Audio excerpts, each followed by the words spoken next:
नमस्कार मित्रांनो, स्वागत आहे तुमचं आमच्या एज्युकेशनल न्यूज या यूट्यूब चॅनलवर। मित्रांनो, आनंदाची बातमी, अर्थ मंत्रालयाने ईपीएफचे व्याजदर वाढवण्यास मान्यता दिली। किती टक्के वाढला व्याजदर? केंद्रीय अर्थ मंत्रालयाने गुरुवारी कर्मचारी भविष्य निर्वाह निधी संघटनेच्या भागधारकांच्या निधीवरील व्याजात वाढ करण्यास मंजुरी दिली। कर्मचाऱ्यांना त्यांच्या भविष्य निर्वाह निधीवर आता अधिक व्याज मिळणार आहे। कर्मचारी भविष्य निर्वाह निधी संघटनेच्या भागधारकांसाठी एक मोठी आनंदाची बातमी आहे। केंद्रीय अर्थ मंत्रालयाने गुरुवारी ईपीएफओ निधीवरील व्याज वाढवण्यास मंजुरी दिली।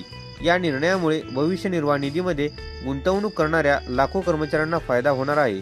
या वर्षी फेब्रुवारीमध्ये संस्थेने 2023 ते 2024 या आर्थिक वर्षासाठी 8.25% व्याजदर जाहीर केला होता। याला आता अर्थ मंत्रालयाने मंजुरी दिली आहे। वाढीव दराने खात्यात जमा केले जाईल। उल्लेखनीय आहे की फेब्रुवारीमध्ये ईपीएफओने गेल्या आर्थिक वर्षासाठी म्हणजेच 2023-24 साठी व्याजदर 8.15% वरून 8.25% पर्यंत वाढवला होता। सोशल मीडिया प्लॅटफॉर्मवर माहिती देताना संस्थेने सांगितले आहे की हा वाढलेला व्याजदर सरकारने मे 2024 मध्ये अधिसूचित केला होता। आता वाढीव दराने कर्मचाऱ्यांच्या खात्यात व्याज जमा होणार आहे। यावर्षी फेब्रुवारीमध्ये ईपीएफओने आर्थिक वर्ष 2023-24 साठी व्याजदर 8.15% वरून 8.25% पर्यंत वाढवण्याची घोषणा केली होती। यानंतर या वाढीसाठी अर्थ मंत्रालयाकडून मंजुरीची प्रतीक्षा होती, त्याला आता ग्रीन सिग्नल मिळाले आहे। हा वाढीव व्याजदर सरकारने मे 2024 मध्ये अधिसूचित केला होता, ज्यामुळे वाढीव दरावरील व्याज कर्मचाऱ्यांच्या खात्यात जमा केले जाईल। अर्थ मंत्रालयाची मान्यता। अर्थ मंत्रालयाने दिलेल्या मंजुरीनंतर आता ईपीएफओ शेअरधारकांना त्यांच्या निधीवर 8.25% दराने व्याज मिळणार आहे। हा निर्णय कर्मचाऱ्यांसाठी अत्यंत महत्त्वाचा आहे, कारण यामुळे त्यांना त्यांच्या भविष्य निर्वाह निधीवर अधिक व्याज मिळेल, जे त्यांच्या निवृत्तीनंतरच्या जीवनासाठी उपयुक्त ठरेल। ईपीएफओची भूमिका। ईपीएफओ ही भारतातील सर्वात मोठी सामाजिक सुरक्षा संस्था आहे, जी लाखो कर्मचाऱ्यांच्या भविष्य निर्वाह निधीचे व्यवस्थापन करते।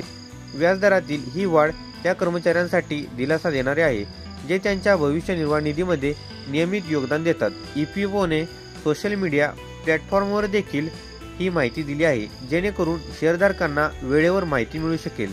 अर्थव्यवस्थेवर परिणाम। व्याजदरातील या वाढीचा भारतीय अर्थव्यवस्थेवरही सकारात्मक परिणाम होऊ शकतो। त्यामुळे कर्मचाऱ्यांची बचत वाढेल आणि आर्थिक स्थैर्यही वाढेल।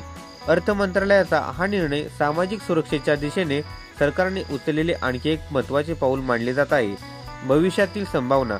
भविष्यातही कर्मचाऱ्यांच्या हितासाठी असे निर्णय ईपीएफओ आणि अर्थ मंत्रालयाकडून घेतले जातील, अशी अपेक्षा केली जाऊ शकते।